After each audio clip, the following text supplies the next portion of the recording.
दोस्तों, महादेव जितने निराले हैं, उनके भक्त भी उतने ही निराले हैं। भगवान शिव के भक्त उन्हें प्रसन्न करने के लिए कुछ भी कर सकते हैं। आज हम आपको शिव जी के ऐसे ही अजीबोगरीब भक्त के बारे में बताएंगे, जो उन पर जल नहीं थूक चढ़ाता था।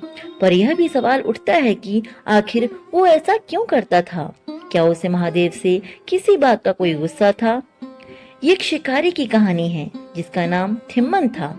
शिकार के अलावा उसके पास पेट पालने का कोई और रास्ता नहीं था। एक दिन थिम्मन जंगल से शिकार करके लौट रहा था कि तभी उसे एक शिवलिंग दिखाई दिया। उसे देखते ही थिम्मन को बहुत अजीब सा महसूस हुआ और वो भाव विभोर हो गया, क्योंकि थिम्मन जंगल में रहने वाला एक सामान्य शिकारी था, इसलिए उसे पूजा पाठ की विधि पता नहीं थी। थिम्मन शिकार से लौटा था, इसलिए उसके पास चढ़ाने के लिए मांस के टुकड़े के सिवा और कुछ नहीं था। उसने शिवलिंग को साफ किया और मांस के टुकड़े को उस पर चढ़ा दिया। इसके बाद वो वापस खुशी खुशी अपने घर लौट गया। शिवलिंग पर मांस चढ़ाना थिम्मन की रोज की आदत हो चुकी थी। वहीं दूसरी तरफ शिवलिंग की देखरेख के लिए कभी कभी दूसरे गांव का एक ब्राह्मण भी आया करता था। एक दिन जब वो आया तो उसने देखा शिवलिंग पर मांस चढ़ा हुआ है। ये देखकर वो बहुत हैरान हो गया, लेकिन फिर उसे लगा शायद ये किसी जानवर का काम है, वरना कोई इंसान ऐसा पाप भूल कर भी नहीं कर सकता। उन्होंने तुरंत मांस हटाकर शिवलिंग को पवित्र करके उस पर जल से अभिषेक किया और वापस अपने घर चले गए। अब थिम्मन हर रोज शिवजी पर मांस चढ़ाता और ब्राह्मण जब भी शिवलिंग पर मांस देखते तो दुखी हो जाते। ब्राह्मण ने सोचा कि कोई जानवर ये हरकत रोज रोज कैसे कर सकता है। एक दिन थिम्मन शिकार करके वापस लौटा तो उसने सोचा कि महादेव का जलाभिषेक कर दूं। अब समस्या ये थी कि अभिषेक के लिए जल कहाँ से लाया जाए, और दूसरी समस्या ये भी थी कि जल भरा किसमें जाए। उसने आसपास देखा तो उसे जल भरने के लिए कोई बर्तन नहीं दिखा। इसके बाद थिम्मन ने पास में बह रही नदी से अपने मुंह में पानी भरा और शिवलिंग पर अर्पित कर दिया। उसने फिर से मांस चढ़ाया और वापस अपने घर चला गया।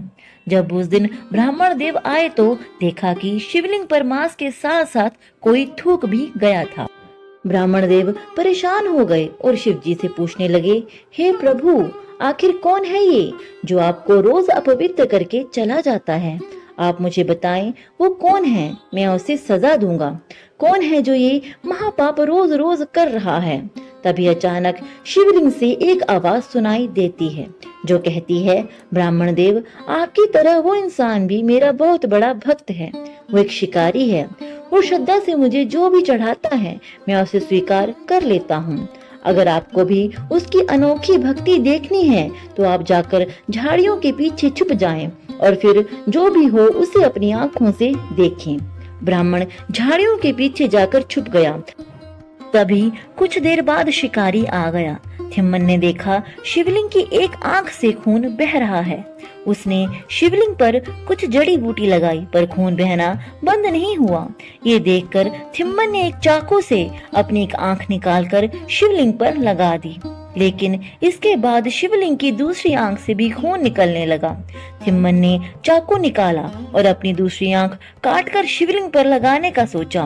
वो ऐसा करने ही वाला था कि तभी शिवलिंग से महादेव प्रकट हो गए। उन्होंने थिम्मन को ऐसा करने से रोका और उसकी आंख भी उसे वापस लौटा दी। भोलेनाथ ने उसे यह आशीर्वाद दिया कि सारे संसार में लोग तुम्हें कन्नप्पा नयनार के नाम से जानेंगे और तुम मेरे परम भक्त कहलाओगे। झाड़ियों के पीछे छुपा ब्राह्मण सब कुछ देखता रहा और उसकी आंखें भर आईं। दोस्तों, अगर आपका मन सच्चा है तो भक्ति का हर तरीका भगवान भोलेनाथ स्वीकार कर लेते हैं। प्रचलित कथाओं की माने तो थिम्मन ही अपने अगले जन्म में पांडु पुत्र अर्जुन था, जिसे श्री कृष्ण ने गीता का ज्ञान दिया था। दोस्तों, उम्मीद है भगवान भोलेनाथ के निराले भक्त की कहानी आपको पसंद आई होगी।